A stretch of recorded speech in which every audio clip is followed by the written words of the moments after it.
Hello दोस्तों, कैसे हो आप सब। मेरा नाम है सत्य मिश्रा और मैं आपको पढ़ा रहा हूँ मूल विधि। मूल विधि में मैंने अभी तक ख़त्म कर दिया है आईपीसी और सीआरपीसी से रिलेटेड एक चैप्टर, जिसमें मैंने 100+ क्वेश्चन की सीरीज़ कराई है 4 पार्ट में। 4 पार्ट में लगभग 250+ क्वेश्चन मैंने बनाए हैं। 100 क्वेश्चन को 250 क्वेश्चन में बदल दिया है समझा के।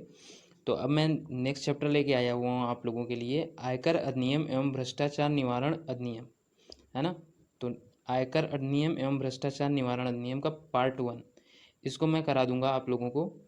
और ये इसमें इस पूरे चैप्टर में 50 क्वेश्चन की सीरीज़ है। 50 क्वेश्चन में मैं आप लोगों को लगभग 75+ क्वेश्चन कराऊंगा। इसमें 75 to 90 क्वेश्चन के करीब में जाएगा ये सीरीज़ हमारी। तो एक पार्ट में 25 क्वेश्चन कराऊंगा, उसके साथ साथ में उसका मैं व्याख्या करूंगा। और सबसे मोस्ट चीज़ बता दूं, ये जिस एग्ज़ाम के लिए स्पेशल है वो है यूपीएसआई की स्पेशल के लिए। तो चलिए हम वीडियो की स्टार्ट करते हैं। अगर वीडियो अच्छा लगे आप लोगों को तो प्लीज़ वीडियो को लाइक करिएगा, अपने दोस्तों में शेयर करिएगा और चैनल को प्लीज़ सब्सक्राइब करिएगा। तो चलिए हम स्टार्ट करते हैं अपना ये पार्ट। क्वेश्चन नंबर 1, आयकर अधिनियम की किस धारा में गृह संपत्ति से आय पर आयकर प्रभारी होगा। तो गृह संपत्ति से रिलेटेड है कि जिस जगह पे आपकी कंपनी ओन हो रही है वो संपत्ति का भी आप टैक्स दोगे।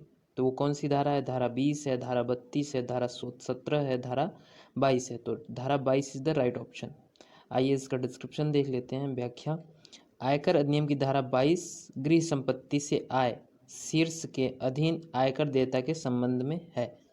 इसके अनुसार निर्धात्री द्वारा चलाए जा रहे किसी कारोबार या वित्त के प्रयोजन के लिए अधिभोगित या उससे प्राप्त लाभ पर आयकर देय होने को छोड़कर, मतलब जो भी वो प्रोडक्शन कर रहा है उस पर जो वो टैक्स देता है वो उसको छोड़ के, इसको छोड़ के साथ में लगी भूमियों के रूप में ऐसी संपत्ति का वार्षिक मूल्य गृह संपत्ति से आय शीर्ष के अधीन आयकर प्रभार्य होगा। मतलब जो भी जगह है उसका भी टैक्स देना पड़ेगा। नेक्स्ट क्वेश्चन पे चलते हैं। आयकर अधिनियम में डैश एक प्रमाण पत्र है जो नियोक्ता अपने कर्मचारियों को देता है। यह प्रमाणित करता है कि यह नियोक्ता द्वारा कर्मचारी के वेतन से काटे गए कर की राशि प्रमाणित करता है। तो कौन सा है? फॉर्म 16 है, फॉर्म 15 है, फॉर्म 12 है या फॉर्म 26 AS है। यूपीएसआई में आया हुआ क्वेश्चन है। तो फॉर्म 16 है वो। कौन सा? फॉर्म 16, जो कि प्रमाण पत्र। क्वेश्चन पे चलते हैं। पुनर्वासमोग के रूप में कितनी राशि की कटौती अनुमन्य है? तो 20%, 30%, 60%, 50%। तो ये 60%, option C is right option. पुनर्वासमोग का मतलब ये हुआ कि जब भी आपकी कोई संपत्ति है जो कि बाढ़, तूफान, भूकंप, सिविल उपद्रव आदि के कारण भारत में चालू औद्योगिक कारोबार या उपक्रम बंद कर दिए जाते हैं। मतलब इतने जो कि नेचुरल तरीके से कुछ उपद्रव होते हैं और वहाँ पे आपकी कंपनी स्टॉप हो जाती है, तो जब आप 2 से 3 साल बाद आप उसको दोबारा स्टार्ट करते हैं तो उसमें से जो आपका टैक्स लग रहा था उस वक्त पे, उस टैक्स को घटा के आपके 60% उस टैक्स को घटा देते हैं। मतलब अब जो प्रोडक्शन होगा उसका जो उस वक्त पे 100% लेते थे वो टैक्स, तो उस 100% का 40% ही लेंगे उस टाइम पे जो टैक्स था। समझ में आया? तो पुनर्वास में कितनी राशि की कटौती अनुमन्य है? 60% राशि की। नेक्स्ट क्वेश्चन देख लेते हैं। किन्हें अग्रिम कर के अनुभव से छूट प्राप्त है? फ्रीलांसर को, लिमिटेड कंपनियां, वेतनभोगी लोग जिनके पास कारोबार या पैसे के लाभ और अभिलाभ की मद में कई कर कर देने योग्य कोई आय नहीं है, या फिर अवासी वरिष्ठ नागरिक। तो ये तीन के तीनों ऑप्शन गलत हैं। इन्हें अग्रिम छूट नहीं प्राप्त होती, लेकिन अवासी वरिष्ठ नागरिक को क्या होता है? नागरिक को छूट भुगतान, अग्रिम भुगतान से छूट मिलती है। ये यूपीएसआई का क्वेश्चन है, ये डिस्क्रिप्शन देख लेते हैं इसका। आयकर अधिनियम की धारा 208 के अनुसार प्रत्येक व्यक्ति जिसकी एक वित्तीय वर्ष के लिए अनुमानित कर देता 10,000 रुपये अथवा अधिक है, उसे अग्रिम कर के रूप में अग्रिम में अपने कर का भुगतान करना होगा। किसी व्यापारी अथवा पेशे से कोई आय न प्राप्त करने वाला एक निवासी वरिष्ठ नागरिक धारा 207 के अनुसार अग्रिम कर का भुगतान करने के लिए उत्तरदायी नहीं है। अगर कोई वरिष्ठ नागरिक है तो वो 200 धारा 207 के तहत अग्रिम टैक्स नहीं पे करेगा। नेक्स्ट क्वेश्चन पे चलते हैं। किसी व्यक्ति की आय में किस किस की आय शामिल मानी जाती है? पति की, पत्नी की, वयस्क संतान की, अवयस्क संतान की, उपर्युक्त सभी। तो व्यक्ति की जो इनकम होती है वो पति, पत्नी, अवयस्क संतान, ये तीन के तीनों मिला के एक व्यक्ति जो पति है उसकी, या फिर जो ओनर है, जो मालिक है, तो ये तीन के तीनों होते हैं उसमें। ठीक है, तो उपर्युक्त सभी ऑप्शन सही है। आइए देखते हैं इसका डिस्क्रिप्शन। आयकर अधिनियम की धारा 64 के अनुसार किसी व्यक्ति की आय में पति, पत्नी अथवा अवयस्क संतान की आय सम्मिलित होती है। किसी प्राकृतिक निःशक्तता से पीड़ित अवयस्क संतान इसमें सम्मिलित नहीं है। ठीक है, नेक्स्ट क्वेश्चन पे चलते हैं। निम्नलिखित में से कौन सी आयकर की गणना के लिए कुल आय में से कटौती नहीं है? आवास ऋण पर ब्याज भुगतान, व्यक्तिगत ऋण पर ब्याज, स्वास्थ्य बीमा प्रीमियम का भुगतान, शिक्षा ऋण पर ब्याज। तो व्यक्तिगत ऋण पर ब्याज, जैसे कि आप कभी भी देखते होगे, ये यूपीएसआई का क्वेश्चन आया हुआ है, कभी भी देखते होगे जो सरकारी आदमी हैं या फिर प्राइवेट ही हैं, वो दो के दोनों अगर कार खरीदेंगे तो क्या होगा, लोन पे ले लेते हैं, है ना। अगर वो घर बनवा रहे हैं तो हाउस टैक्स ले लेते हैं। उससे क्या होता है, उनका बचत हो जाती है, किसकी, टैक्स पे की। टैक्स पे करने में उनकी बचत हो जाती है। तो क्या होता है, व्यक्तिगत ऋण पे जो जो ब्याज होती है वो कट जाती है। ठीक है, इस पे कोई कटौती, कुल आय पे कोई कटौती नहीं होगी। नेक्स्ट क्वेश्चन पे चलते हैं। कौशल विकास परियोजना संबंधी व्यय हेतु अधिनियम में कितनी कटौती की जा सकती है? व्यय के 5 गुना के बराबर, व्यय के 3 गुना के बराबर, व्यय के 1.5 गुना के बराबर, व्यय के 10 गुना के बराबर।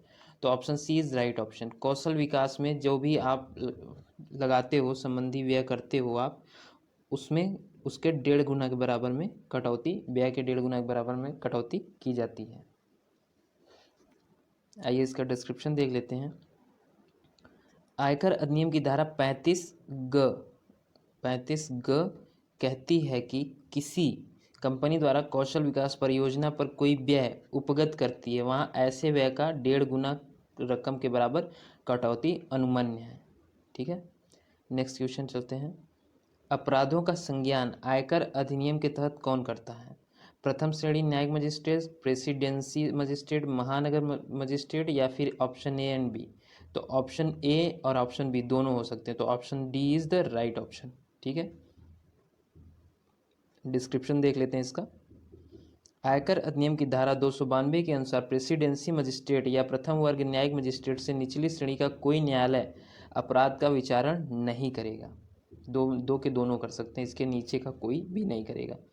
नेक्स्ट क्वेश्चन पे चलते हैं।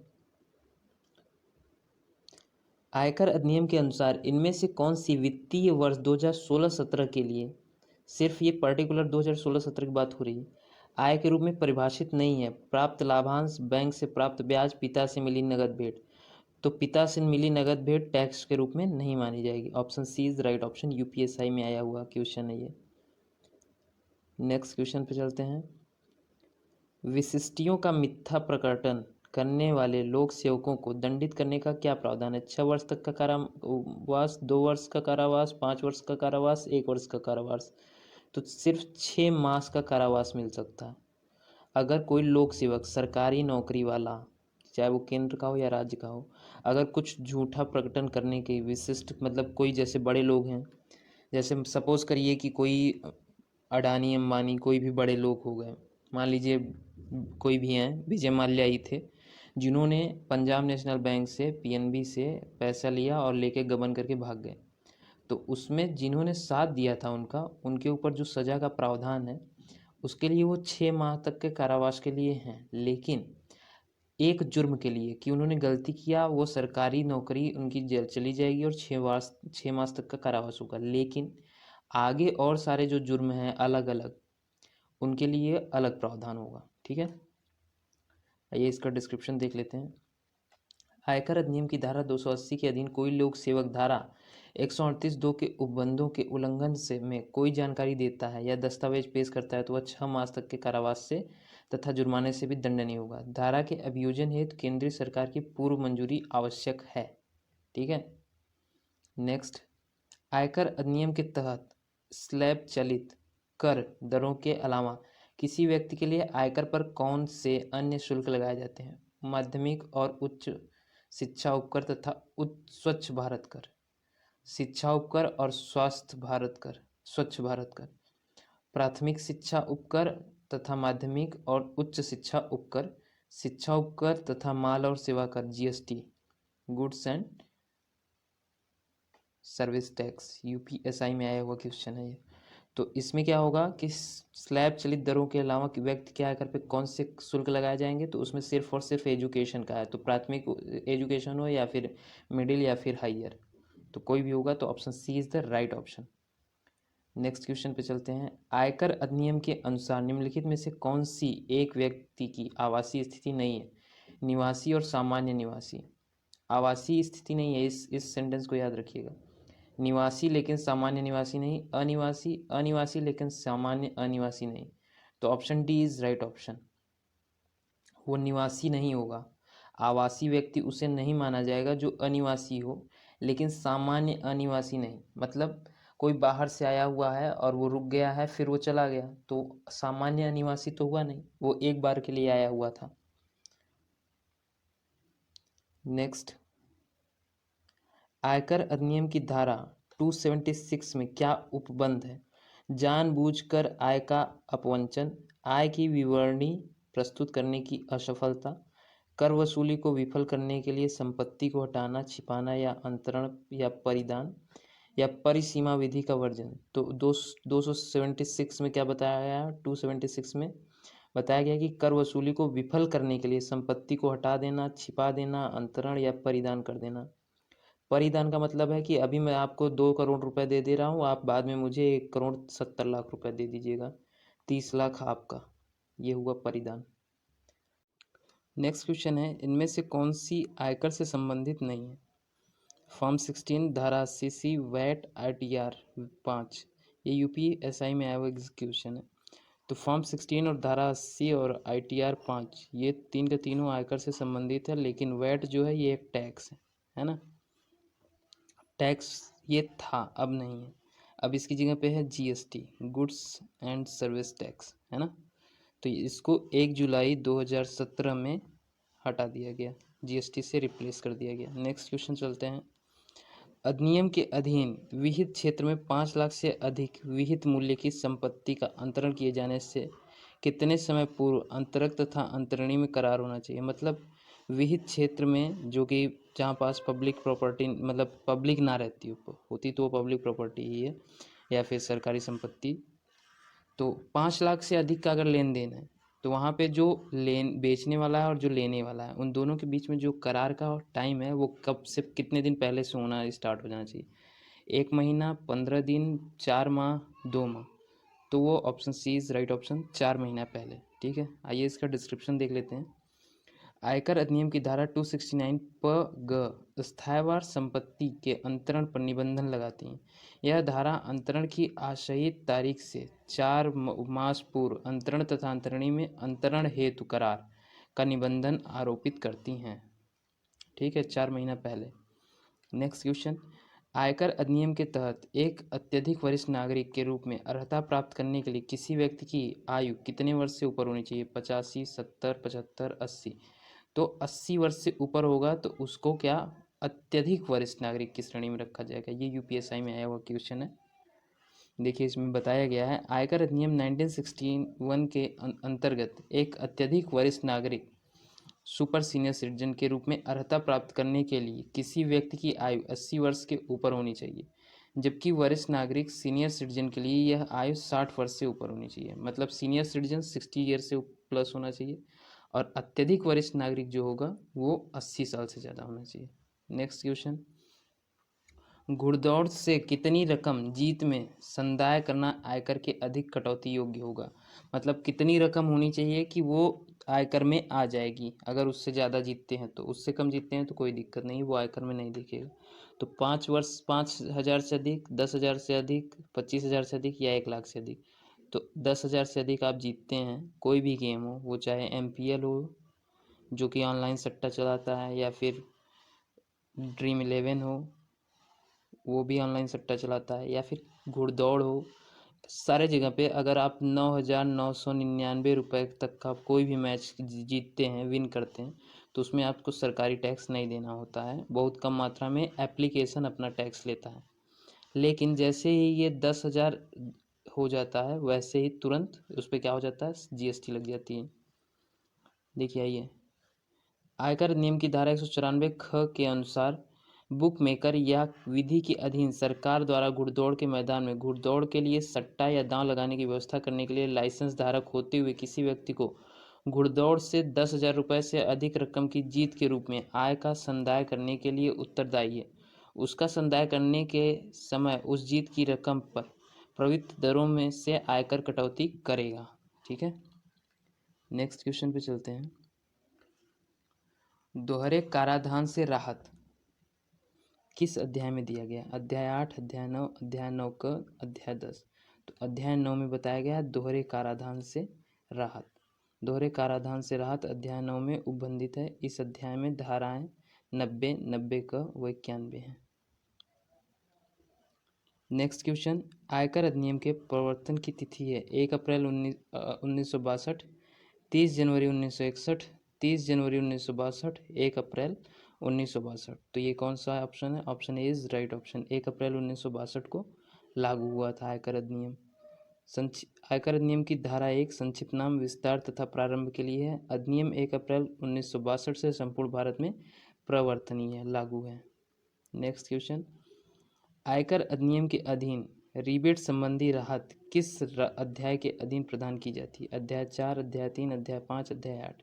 तो रिबेट संबंधी जो राहत होती है किस अध्याय के अधीन दिया जाता है? वो अध्याय 8 के अधीन दिया जाता है। आयकर अधिनियम की धाराएं 87, 89 तक अध्याय 8 में रिबेट संबंधी राहत को का उपबंध करती हैं। ठीक है, नेक्स्ट क्वेश्चन चलते हैं। ये थोड़ा ध्यान से पढ़ने लायक क्वेश्चन है। आयकर कानून के तहत एक निवासी व्यक्ति को पूरे वर्ष के दौरान भारत में निवासी और आमतौर पर निवासी तब माना जाएगा अगर वह निम्नलिखित में से किसी एक या अधिक शर्तों को पूरा करता है। पहली शर्त क्या है? वह संबद्ध वर्ष से तत्काल पहले 10 वर्षों में से कम 2 वर्ष के लिए भारत में निवासी है। दूसरा ऑप्शन क्या है? संबद्ध वर्ष में तत्काल पहले 7 वर्ष के दौरान भारत में उसका प्रवास 730 दिन या उससे अधिक के लिए है। तो क्या होगा? पी और क्यू दो के दोनों ऑप्शन इज राइट है ना। तो पी और क्यू दोनों राइट हैं। ये यूपीएसआई में आया हुआ क्वेश्चन है। इसका डिस्क्रिप्शन देख लेते हैं। आयकर कानून के तहत एक निवासी व्यक्ति को पूरे वर्ष के दौरान भारत में निवासी तब माना जाएगा जब वह संबद्ध वर्ष में तत्काल पहले 10 वर्ष में कम से कम 2 वर्ष के लिए भारत में निवासी हो तथा संबद्ध वर्ष में तत्काल पहले 7 वर्ष के दौरान भारत में उसका प्रवास 730 दिन या उससे अधिक के लिए हो। अतः विकल्प B is right. Next question चलते हैं। आयकर अधिनियम के तहत जिस कंपनी का कोई भी अंतर्राष्ट्रीय लेन देन नहीं होता उसके लिए रिटर्न जमा करने की नियत तारीख कौन सी है? 30 सितंबर, 30 नवंबर, 31 अगस्त, 31 जुलाई। तो उसके लिए आयकर रिटर्न कब होता है? 30 सितंबर को होता है। ठीक है, option A is right. UPSI में आया हुआ क्वेश्चन है, ये इंपॉर्टेंट क्वेश्चन भी है। आइए इसका डिस्क्रिप्शन देख लेते हैं। आयकर अधिनियम के तहत जिस कंपनी का कोई भी अंतर्राष्ट्रीय लेन देन नहीं होता उसके लिए रिटर्न जमा करने की नियत तारीख 30 सितंबर तक है ना। नेक्स्ट क्वेश्चन, आयकर प्राधिकारियों का वर्ग किस धारा में दिया गया है? 116, 115, 117, 118। तो आयकर प्राधिकारियों का वर्ग 116 धारा में बताया गया है। आयकर अधिनियम की धारा 116 आयकर प्राधिकारियों के वर्ग से संबंधित है। इनके वर्ग निम्नलिखित हैं। कौन कौन से हैं? केंद्रीय प्रत्यक्ष बोर्ड, प्रबंधन महानिदेशक या प्रधान मुख्य आयुक्त, महानिदेशक या आयुक्त, निदेशक, आयुक्त अपील, आयकर अधिकारी, कर वसूली अधिकारी, आयकर निरीक्षक। महानिदेशक तथा आयुक्त निदेशक कई उपवर्ग यथा प्रधान, अपर, संयुक्त में भी बटे हैं। ठीक है, ये महानिदेशक और प्रधान मुख्य आयुक्त और महानिदेशक ये क और ख दो के दोनों ये संयुक्त में भी कई जगह बटे होते हैं। तो चलिए यहाँ पे हमारा 22 क्वेश्चन कंप्लीट हो गया, 23 क्वेश्चन बाकी आगे अगले पार्ट में मैं कंप्लीट कराऊंगा। तो वीडियो अच्छा लगा तो वीडियो को प्लीज़ लाइक करिएगा, अपने दोस्तों के साथ शेयर करिएगा और चैनल को प्लीज़ सब्सक्राइब करिएगा। ठीक है, मिलते हैं नेक्स्ट क्लास में, तब तक आप लोग मन लगा के पढ़िए। जय हिंद।